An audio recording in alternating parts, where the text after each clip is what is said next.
Hello, my name is Robbie Ward. I'm the local government politics reporter for the Northeast Mississippi Daily Journal in Tupelo, Mississippi.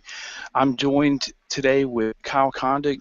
He's the managing editor of Sabado's Crystal Ball at the University of Virginia Center for Politics. Sabado's Crystal Ball watched this Republican primary with heavy intensity, leading into the primary election June 3rd, all the way through the Tuesday's runoff between six-term incumbent Thad Cochran and the Tea Party favorite Chris McDaniel. This has been a crazy race this whole time. Kyle, you guys are really known for just really being dead set on getting all these races right. I guess you have a high 90% accuracy rate on predicting Senate and House elections. Is that correct? Yeah, absolutely. And that's for general elections, though, and sometimes we wade into primaries, and particularly this one because it was so interesting. And I have to say that the results were. I think it's rare that you see one upset in a race, let alone basically two. I think it was surprising that Chris McDaniel finished ahead of Thad Cochran in the initial round of the initial primary, and I think it's a surprise that Thad Cochran came back and beat McDaniel. They defied a lot of historical trends about runoffs that we can get into, and so this was one that I think was vexing to me personally, and I think vexing to a lot of people who watch elections on the national level. Right. I mean, certainly you guys are known for getting it right, and if I have my research right, you picked. Thad Cochran to win the primary, and he actually lost in terms of the actual number of votes, and then you picked McDaniel to win the runoff. So, and in all of your analysis, you really described kind of the traditional rule of thumb in politics. I mean, this was a crazy election for Mississippi. I mean, this had a conservative blogger sneaking into Thad Cochran's wife's nursing home. She has dementia. There were arrests from that. There were one of Cochran's staffers was arrested leading up to the election day for stealing signs. So tell me, how did this race really defy this runoff? How did it really defy traditional way of thinking for elections? First of all, generally speaking, you see bigger turnout in presidential years, both in presidential primary and then, of course, in the presidential election. And in Mississippi, actually, the turnout in the initial primary was higher than it was in the 2012 presidential primary in Mississippi. And that election in 2012 set a record for Republican primary turnout in Mississippi. Then this turnout in the initial primary set another record. And then the runoff turnout set yet another record for turnout. And particularly across the country this year, I think turnout has been very poor in primaries, but obviously there was a lot about this race that got people, I think, on both sides very energized. And actually, I think it's kind of heartening to see that Thad Cochran was able to win. I mean, no matter who you supported, I think it's heartening the idea that the turnout basically went up. Typically, if you go back and look at history, about a dozen states have runoff elections like Mississippi does. If you don't get over 50, or in some states it's 40%, you have to go to a runoff to make sure that there's a clear majority winner. Typically, the turnout drops pretty significantly from the initial primary to the runoff. That's been the case in every Senate runoff going back 30 years, and yet this time the turnout in the runoff went up significantly, almost it was 18%. So again, a lot of rules defied. Also, generally speaking, if an incumbent makes a runoff, he usually falls off a little bit in the runoff. And of course, Thad Cochran was able to his share of the vote went up by about 2 percentage points, which in a very close race was enough for him to win. Right, that's right. And the week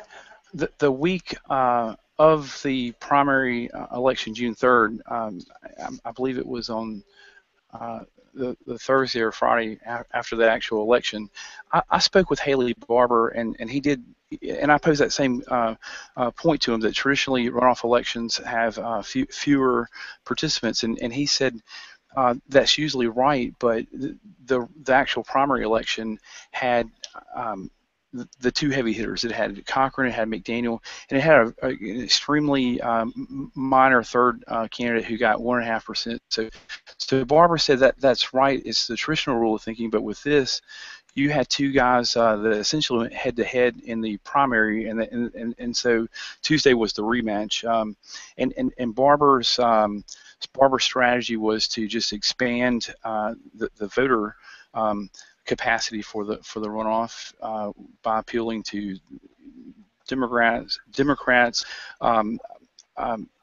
workers, and just the coastal counties in general that rely heavily on federal contracts for shielding. Is it? I mean, are you familiar with some type of precedent of bringing in Democrats to help the incumbent win in a Republican runoff? I mean, there is a recent instance of Democrats perhaps playing a role in a Republican primary, and that is just 2 weeks ago. House Majority Leader Eric Cantor lost his renomination bid in Virginia's 7th Congressional District. Virginia does not have party registration, and so if Democrats. Obviously, you can only vote either in the Republican or Democratic primary, but people can pick and choose in a given year which primary they want to vote in. And it seems evident that there were some Democrats who crossed over to vote against Eric Cantor in that race, just like it seems like in the Senate runoff. There were some Democrats who crossed over to vote for Thad Cochran, and so it's not a perfect comparison, but it was totally legitimate for people who generally vote Democratic to vote in the Republican primary in Virginia, and it's totally legitimate for them to do so in Mississippi too. And I think we saw that in both instances. Again, slightly different situation. There would be no runoff in the Virginia race. And it already was just a campaign between two candidates, but we do see that, and I think to the Barbour family's credit and to the Cochran campaign's credit, they knew the rules of the game and they exploited them to their advantage, and so hats off to them. Right. And with the Cantor race, certainly that was Democrats crossing over to hopefully.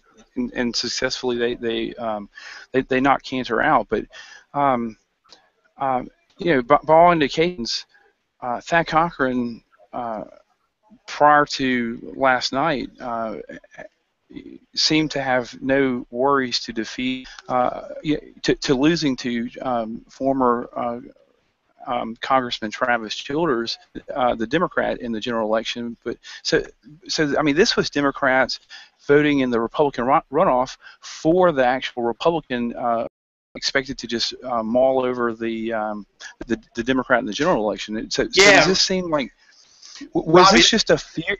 Yeah, go ahead. Robbie, I was just going to say, I think that's a really good point. I think that sometimes when the other party tries to play in the primary, it's essentially to try to make life more difficult for the other party, the party that they generally don't vote for in the general election. I think back to like the 2008 presidential primary when Rush Limbaugh was promoting, quote, Operation Chaos, to try to delay Barack Obama's inevitable nomination for the Democratic Party, to asking Republicans to vote in the Democratic primary for Hillary Clinton. I think also there were some Democrats who probably voted for Dave Bratt, the candidate who defeated Eric Cantor in the Virginia primary, who maybe thought that they could knock out Cantor because they didn't like Cantor, but also because hypothetically Dave Bratt's probably easier to beat in a general election, although he should probably still win anyway. But in this instance, yeah, I do think that if Chris McDaniel were the nominee, Democrats would have a slightly better, although still very small, chance of winning this Senate seat in the fall. But Democrats actually came out and actively voted for Cochran, mostly because I think that they liked Thad Cochran and their leaders liked Thad Cochran a lot more than Chris McDaniel, and because I think a lot of Democrats, who know the state, knew that it's going to be very difficult to win a statewide election in a year like this for a Senate seat, and so they wanted to stick with Thad Cochran as opposed to having Chris McDaniel be the nominee and likely the next senator from Mississippi. Well, and oftentimes, as a Mississippian, I've always heard the Republican rhetoric in Mississippi about just railing against the federal government, wasteful spending, all this kind of stuff. But this race really seemed to bring that issue to the forefront. We had Thad Cochran, who his supporters in Mississippi say Thad Cochran brings needed resources to Mississippi to help us be further along than we would otherwise. I mean, after all, this is the poorest state in the country, or always neck and neck with West Virginia. But Chris McDaniel said, "Hey, I represent the real deal Republican Party ideals."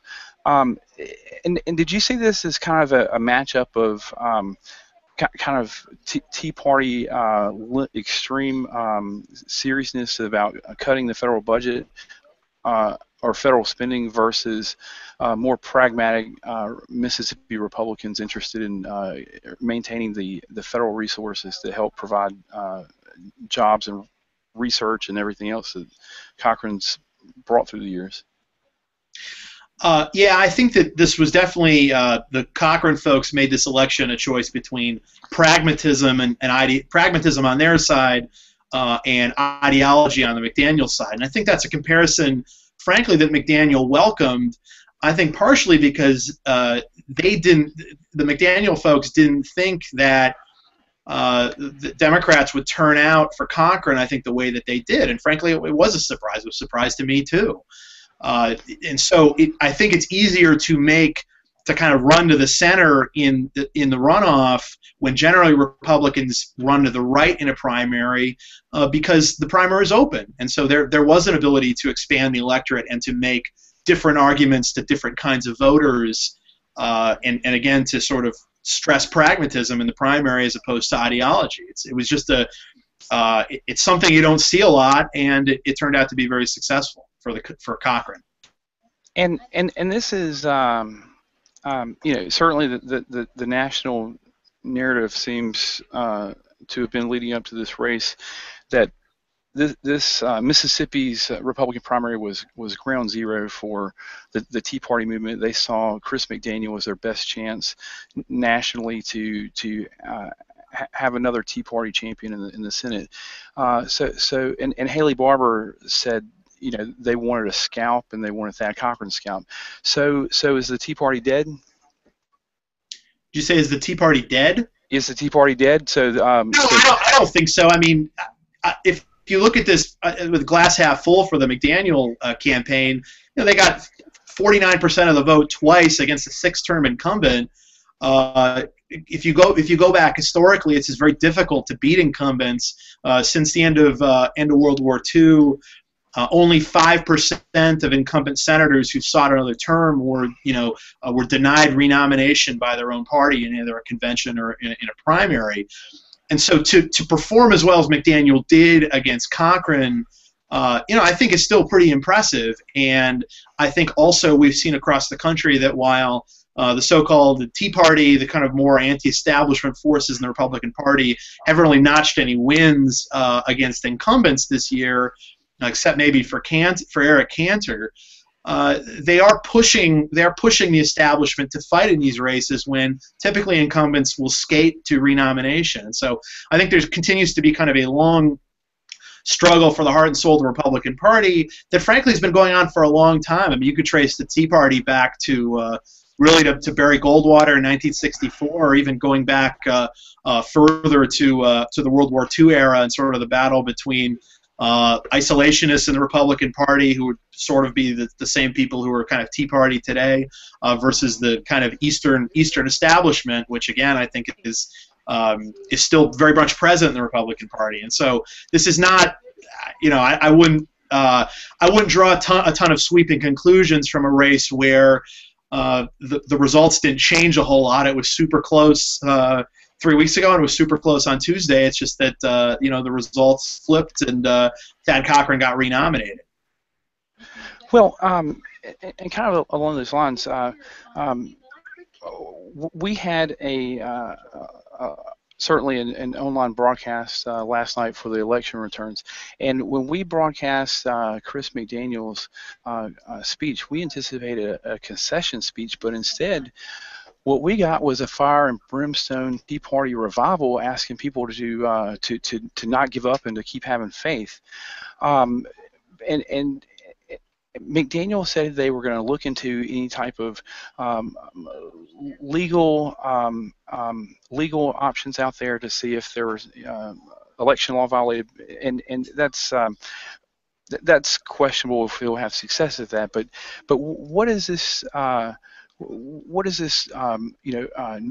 No surrender, no retreat type of attitude of the McDaniel campaign.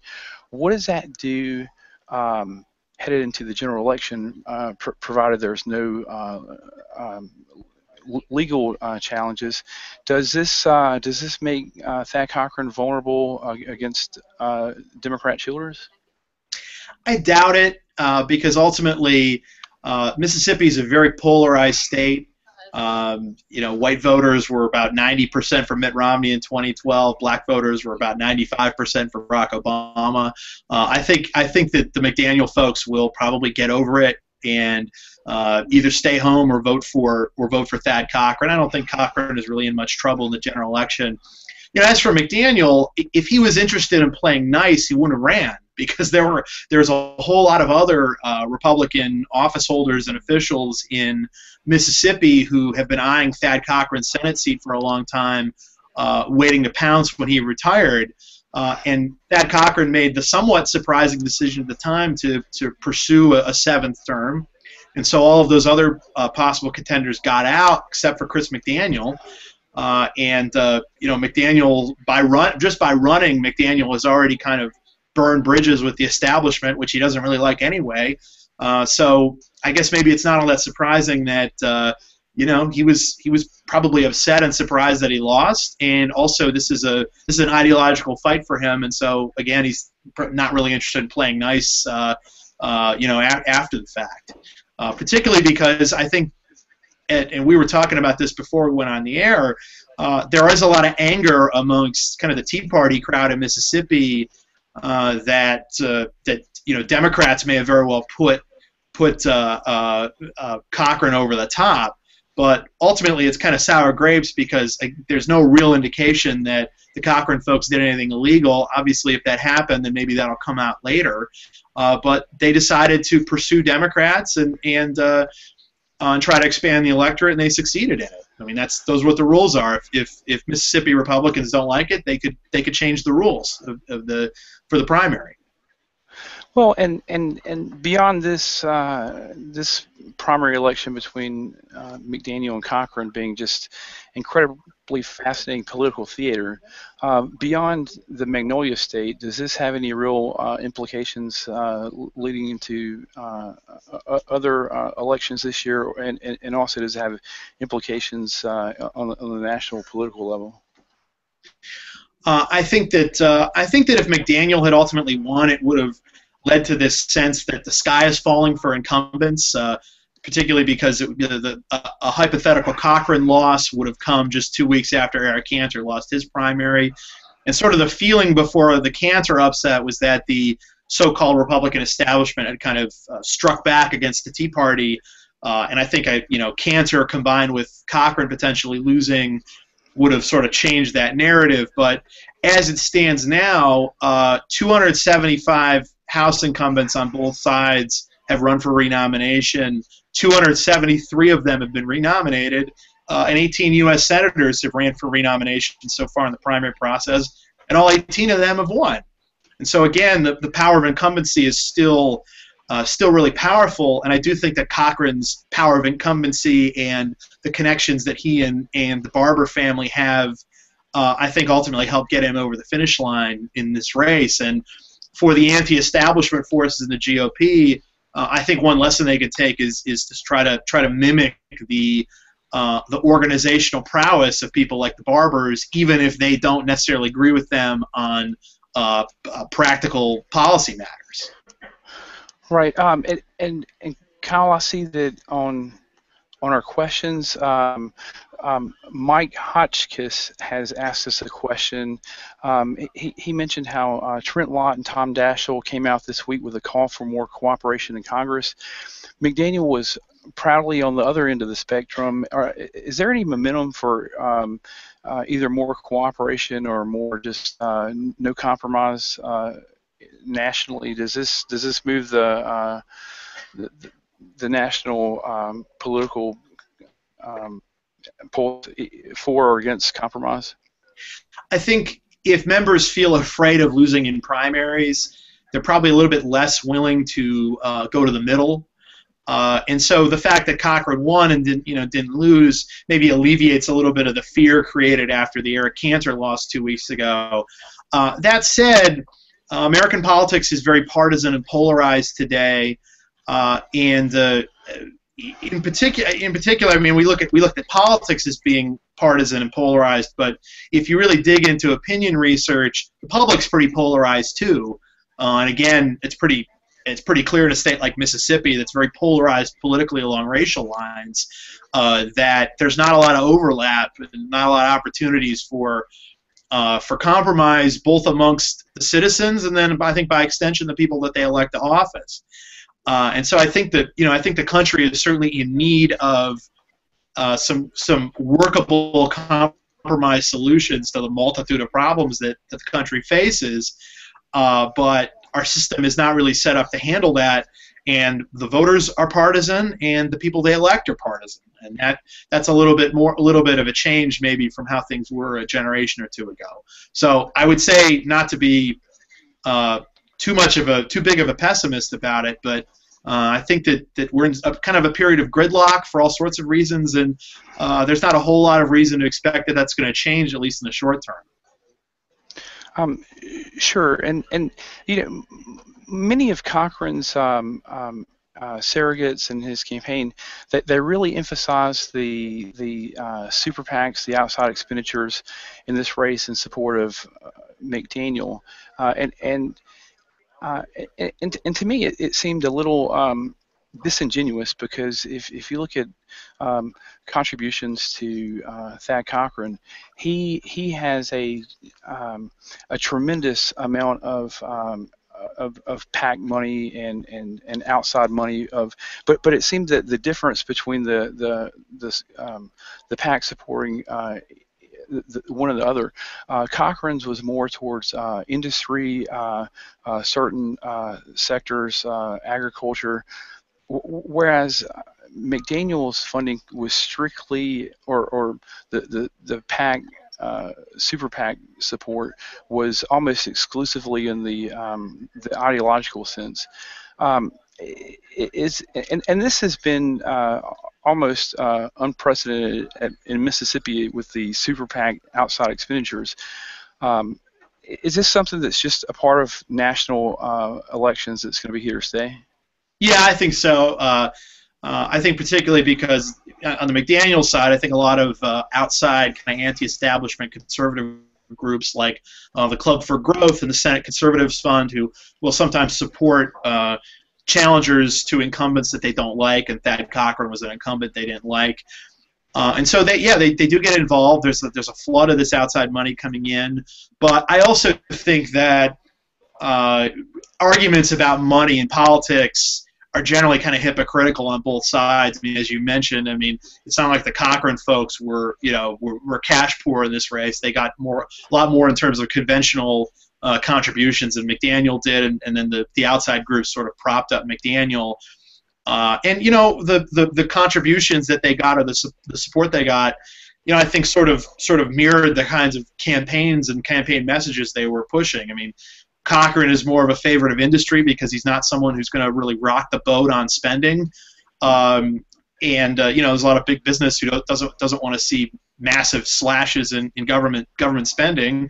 and McDaniel was running a very ideological campaign, and his campaign was supported by really ideological groups, national groups. And so, but again, the money's here to stay, and I don't think voters ultimately care all that much about arguments about money unless there's very clearly something corrupt going on, and I don't think that was the case in this election.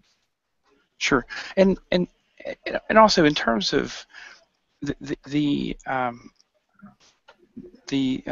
primary election versus the runoff election, certainly McDaniel had the primary election been winner take all, he would have won, but with roughly 3 weeks later for another election, it seems like that's when the Cochran campaign really kind of woke up and realized they were actually in a real election and they needed to campaign like it. Do you sense any kind of pattern or strategy for more Tea Party oriented candidates and kind of identifying incumbents who could not who may be caught sleeping or just aren't prepared or have the political infrastructure, and that's how they take them out in the primary? Yeah, I do think that the incumbents we have seen lose, I think a lot of times they are caught unaware. There were a few members of the U.S. House last cycle, Republicans, who lost on primary night, and it sort of came totally out of the blue. I think it came out of the blue to them, too. I don't necessarily think that Cochran was in sort of prime fighting shape for this campaign. I think he made a lot of mistakes. I think it was easy to compare him to Richard Lugar, who lost the Republican primary in Indiana last cycle. He was someone who also, just made some mistakes on the trail. Lugar particularly had questions about his residency in Indiana. I think that was sort of something McDaniel tried to bring up against Cochran, but it didn't really stick. It wasn't as obvious as Lugar's problems in Indiana.